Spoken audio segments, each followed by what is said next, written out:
जय हिंद साथियों। चलिए महत्वपूर्ण क्वेश्चन है, इसको देखिए और ध्यान से टिक कीजिएगा। ठीक है, ये टॉप 20 क्वेश्चन लाया गया।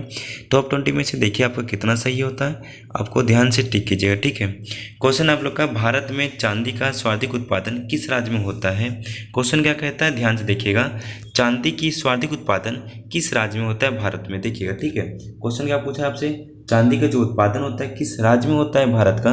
इनको देखते हुए टिक कीजिएगा, आंसर को देखिए और जवाब दीजिएगा। आंसर को देखते ही टिक कर दीजिएगा। किसका हो जाता है, ऑप्शन नंबर सी, राजस्थान हो जाता है। ठीक है, चांदी उत्पादन का सबसे अधिक कहाँ होता है, राजस्थान में होता है। ऑप्शन नंबर आपका सी हो जाता है। ठीक है, ऑप्शन नंबर क्या हो जाता है, सी हो जाता है। भारत में चांदी की सर्वाधिक उत्पादन किस राज्य में होता है, राजस्थान में होता है। ठीक है, फिर क्वेश्चन कहता है आपको दूसरा नंबर में, बांजरा एवं बाकला किस राज्य की प्रमुख जनजाति है।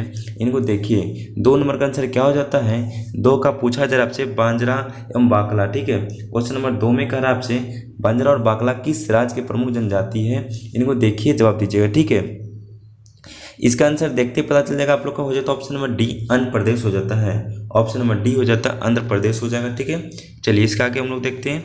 3 में कहता है, अनुसूचित जाति सर्वाधिक संख्या प्रतिशत वाला राज्य में सबसे अधिक कहाँ होता है, अनुसूचित जनजाति। ठीक है, सर्वाधिक जनसंख्या किस राज्य में है, अनुसूचित जनजाति जो था, सर्वाधिक जनसंख्या प्रतिशत वाला राज्य कौन सा है। 3 का आंसर देखिए क्या हो जाता है, 3 का आंसर देखते पता चल जाएगा, ऑप्शन नंबर डी हो जाता है, पंजाब। ऑप्शन नंबर डी हो जाएगा, पंजाब हो जाता है। ठीक है, पंजाब हो जाएगा आप लोग को। ठीक है, हम लोग चलते हैं 4 नंबर में। 4 में कहता है कि दुधवा राष्ट्रीय उद्यान एवं चंद्रप्रभा अभ्यारण्य किस राज्य में स्थित है। अरे ये तो आपको पता ही चल जाएगा, दुधवा राष्ट्रीय उद्यान कहाँ पड़ता है, दूध नगरी उत्तर प्रदेश में। ऑप्शन नंबर ए हो जाता है। ऑप्शन नंबर क्या हो जाएगा, ए हो जाएगा, उत्तर प्रदेश होता है। दुधवा राष्ट्रीय उद्यान चंद्रप्रभा अभ्यारण्य किस राज्य में स्थित है, उत्तर प्रदेश में हो जाता है। ठीक है, ऑप्शन नंबर क्या हो जाएगा, ए हो जाता है। हम लोग चलते हैं 5 में। कहता है क्या, भारतीय सर्वेक्षण विभाग किस राज्य में स्थित है। भारतीय सर्वेक्षण विभाग किस राज्य में स्थित है, इनको देखिए और जवाब दीजिएगा। ठीक है, आपको क्या पूछा जा रहा है, सर्वेक्षण विभाग, भारतीय सर्वेक्षण विभाग किस राज्य में स्थित है, इनको देखिए जवाब दीजिए। ठीक है, 5 का आंसर क्या हो जाता है, इनको देखिए 5 का आंसर क्या हो जाएगा। ठीक है, 5 का आंसर देखते ही पता चल जाएगा, देहरादून हो जाता है। ऑप्शन नंबर डी, देहरादून होता है। ठीक है, ऑप्शन नंबर डी हो जाता है, देहरादून। ठीक है, ऑप्शन नंबर डी हो जाएगा, देहरादून हो जाएगा। क्वेश्चन कहता है कि भारतीय सर्वेक्षण विभाग किस राज्य में स्थित है, देहरादून में। ठीक है, कहाँ हो जाएगा, देहरादून में हो जाता है। ठीक है, चलते हैं आगे एक और 6 में क्वेश्चन है कि भारतीय रिजर्व बैंक की स्थापना किस वर्ष हुई थी।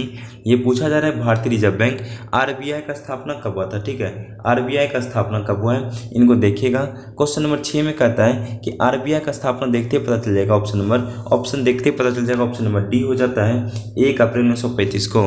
1 अप्रैल 1935 को भारतीय रिजर्व बैंक का स्थापना हुआ था, 1 अप्रैल 1935 को। ठीक है, इनको देखते हुए इनका वर्तमान में भी गवर्नर कौन, इनको आपको कमेंट में लिख के भेज देना है। आपको कह रहा है 7 में, बिहार के किस जिले में वाल्मीकि टाइगर रिजर्व है। बिहार के किस जिले में वाल्मीकि टाइगर रिजर्व स्थित है। वाल्मीकि टाइगर रिजर्व पूछा जाए तो बिहार के भी किस जिले में है। ठीक है, 7 के आंसर को देखिए, 7 का आंसर हो जाता है Pashchim Champaran, option number D. Option number D, ये बहुत इंपॉर्टेंट क्वेश्चन था। ठीक है, सभी सेशन अच्छा लगे तो एक लाइक एंड सब्सक्राइब कर दीजिएगा। ठीक है, 8 में कहता है कि वर्तमान में लोकसभा का महासचिव कौन है। 8 का आंसर हो जाता है, वर्तमान में लोकसभा का महासचिव कौन होता है। 8 का आंसर देखिए, ऑप्शन नंबर हो जाता है, ऑप्शन क्या हो जाता है, वर्तमान का महासचिव, लोकसभा का महासचिव कौन है, इनको देखिए। ठीक है, वर्तमान में लोकसभा का महासचिव कौन होता है, 8 का आंसर देखते पता चल जाएगा, इसका हो जाता है Utpal Kumar Singh. Option number D हो जाएगा, ऑप्शन नंबर डी हो जाता है। ठीक है, ऑप्शन नंबर क्या हो जाएगा, डी हो जाएगा। चलते हम लोग 9 में कहता है, भाखड़ा नागल परियोजना किस नदी पर अवस्थित है। ठीक है, 9 का आंसर क्या हो जाएगा, भाखड़ा नागल परियोजना किस नदी पर अवस्थित है, इनको देखिए जवाब दीजिए। 9 का आंसर क्या हो जाता है। ठीक है, 9 का आंसर देखिए, 9 का आंसर देखते पता चल जाएगा इसका आंसर क्या हो जाता है, फटाफट देखिए जवाब दीजिए। ठीक है, इसका कहते हैं भाखड़ा नागल परियोजना किस नदी पर अवस्थित है, इनको देखिए जवाब दीजिए। ठीक है, चलिए इसका ऑप्शन नंबर हो जाता है डी। ऑप्शन नंबर हो जाएगा आपका डी। ठीक है, ऑप्शन नंबर क्या हो जाएगा, डी हो जाता है, सतलज नदी पर। ठीक है, ऑप्शन नंबर क्या हो जाएगा, डी हो जाता है, सतलज नदी पर। इनको देखिए आगे की ओर बढ़िए। ठीक है, हम लोग चलते हैं 9 में, सॉरी 10 में चलते। 10 में कहता है कि मिस यूनिवर्स का पुरस्कार जीतने वाली प्रथम भारतीय महिला कौन बन गई है। मिस यूनिवर्स का पुरस्कार जीतने वाली प्रथम भारतीय महिला कौन बन गई है, इनको देखिए जवाब दीजिएगा। प्रथम भारतीय महिला कौन है, मिस यूनिवर्स बनने वाली। इनको आंसर को देखते पता चल जाता है, ऑप्शन नंबर आपका होता है Sushmita Sen. Option number A हो जाता है, ऑप्शन नंबर क्या हो जाएगा, ए हो जाएगा, सुष्मिता सेन है इसका आंसर हो जाएगा। ठीक है, क्या हो जाता है, सुष्मिता सेन हो जाता है 10 का। 11 का चलिएगा, 11 में है आपका कि राष्ट्रीय बागवानी मेला, राष्ट्रीय बागवानी मेला का आयोजन, ठीक है, कहाँ किया गया था। 11 का आंसर क्या पूछ रहा है, राष्ट्रीय बागवानी मेला आयोजन कहाँ किया गया था। 11 का आंसर को देखिए और जवाब दीजिएगा। इसका आंसर देखते पता चल जाएगा कि राष्ट्र इसका हो जाता है चंडीगढ़ में। ऑप्शन नंबर डी हो जाता है चंडीगढ़। ठीक है, राष्ट्रीय बागवानी मेला 2021 का हुआ था, चंडीगढ़ में हुआ था। हम लोग चलते 12 में, लोकसभा में कम से कम कितना शस्त्र बुलाए जाते हैं। लोकसभा में कम से कम कितना शस्त्र बुलाया जाता है, इसको देखिए। ठीक है, 12 का आंसर क्या हो जाएगा, 12 का आंसर आप लोग का हो जाता है ऑप्शन नंबर 2। ऑप्शन नंबर 2 बार, ऑप्शन नंबर बी हो जाता है इसका आंसर। ठीक है, ऑप्शन नंबर बी हो जाता है। हम लोग चलते हैं 13 नंबर में। 13 में कहता है कि किस कारण से हमें कोहरे के दौरान नहीं देख सकते हैं। हम लोग पूछा जा रहा क्वेश्चन, किसके कारण से हमें कोहरे के दौरान नहीं देख सकते हैं। ठीक है, इसको देखिए आंसर क्या हो जाएगा 13 का आंसर को देखते जवाब देना है, प्रकाश के परिकर्णन के कारण। ऑप्शन नंबर सी हो जाता है, प्रकाश के परिकर्णन के कारण में कोहरे के समय में हम लोग नहीं देख पाते। ठीक है, ऑप्शन नंबर हो जाता है सी आपका। पूछा जा रहा है कि 14 में, 14 क्वेश्चन है कि भारतीय पुरातत्व विज्ञान का जन्मदाता किसे कहा जाता है। ठीक है, भारतीय पुरातत्व का विज्ञान का जन्मदाता किसे कहा जाता है, इनको देखिए और जवाब दीजिएगा। ठीक है, 14 का आंसर क्या हो जाता है, 14 का आंसर देखिए जवाब दीजिएगा।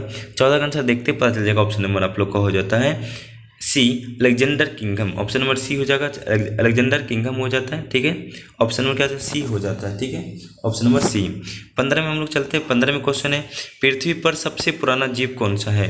पृथ्वी पर सबसे पुराना जीव कौन है। 15 का आंसर को देखिए, 15 का आंसर देखते पता चल जाएगा, नील हरित शैवाल। ऑप्शन नंबर ए हो जाता है, नील हरित शैवाल हो जाता है। ऑप्शन नंबर क्या आ जाएगा, ए हो जाता है। ठीक है, आपसे पूछा जाएगा 16 में कि नामदफा नेशनल पार्क कहाँ है। इनको देखिए, बहुत इंपॉर्टेंट क्वेश्चन है, नामदफा नेशनल पार्क कहाँ है। 16 का आंसर को देखिए और जवाब दीजिएगा। 16 का आंसर को देखते पता चल जाएगा, option number Arunachal Pradesh. Option number D हो जाएगा। ठीक है, और ऑप्शन नंबर क्या आ जाएगा, डी हो जाता है, अरुणाचल प्रदेश हो जाता है। ठीक है, क्या आ जाएगा, अरुणाचल प्रदेश। फिर से क्वेश्चन को रिपीट कीजिए, नामदफा नेशनल पार्क क्या जाएगा, अरुणाचल प्रदेश में। ठीक है, हम लोग चलते हैं 16 में। 16 में क्वेश्चन है कि किर्गिस्तान की राजधानी है, किर्गिस्तान की राजधानी। 17 का आंसर को देखिए और जवाब दीजिएगा। 17 का आंसर क्या आ जाएगा, इसका आंसर को देखते पता चल जाएगा, बिश्केक हो जाता है। ऑप्शन नंबर ए, किर्गिस्तान की राजधानी ऑप्शन नंबर ए में है। ठीक है, इसको देखते टिक कर लीजिएगा। ठीक है, आराम से ध्यान से लिखिए। और 18 में हम लोग चलते हैं। 18 में क्वेश्चन कहता है कि भारत की सबसे छोटी अंतर्राष्ट्रीय सीमा किस देश के साथ लगती है। क्वेश्चन कहता है भारत की सबसे छोटी अंतर्राष्ट्रीय सीमा किस देश के साथ लगती है। आपको देखना है, जवाब देना है। ऑप्शन क्या है इसका आंसर। ठीक है, सबसे छोटी अंतर्राष्ट्रीय सीमा पूछा जाएगा भारत का किस देश के साथ लगती है। 18 का आंसर को देखिए और जवाब दीजिएगा। 18 का आंसर देखते पता चल जाता है, सबसे छोटी सीमा लगता है अफगानिस्तान के पास। ऑप्शन नंबर डी हो जाएगा, अफगानिस्तान के साथ लगता है। ठीक है, इसका कैंसिल हो जाए, ऑप्शन नंबर डी हो जाता है। 19 का क्वेश्चन है, भारत के सर्वोच्च पर्वत शिखर केटू हिमालय की किस श्रेणी में स्थित है। इनको देखिए, भारत के सर्वोच्च पर्वत शिखर केटू हिमालय की किस श्रेणी में स्थित है। 19 का आंसर देखिएगा। 19 का आंसर हो जाता है ऑप्शन नंबर ए, काराकोरम में। ठीक है, ऑप्शन नंबर क्या जाएगा, ए हो जाता है काराकोरम में। ठीक है, सेशन अच्छा लगे तो प्लीज़ एक लाइक कर दीजिएगा। ऑप्शन नंबर बी हो जाता, सॉरी ऑप्शन नंबर ए 20 का देखिएगा, भारत की सबसे लंबी अंतर्राष्ट्रीय सीमा किस देश के साथ लगती है। पूछा जा रहा है, सबसे कम बता दिया अफगानिस्तान, सबसे लंबी पूछा जा रहा है किस देश के साथ सीमा लगता है अंतर्राष्ट्रीय। 20 का आंसर को देखिए और जवाब दीजिएगा। 20 का आंसर को देखते पता चल जाएगा आपको, ऑप्शन नंबर डी हो जाता है बांग्लादेश के साथ सबसे अधिक सीमा लगती है अंतर्राष्ट्रीय। सेशन अच्छा लगे तो प्लीज़ एक लाइक एंड सब्सक्राइब कर दीजिएगा। धन्यवाद आप सबको।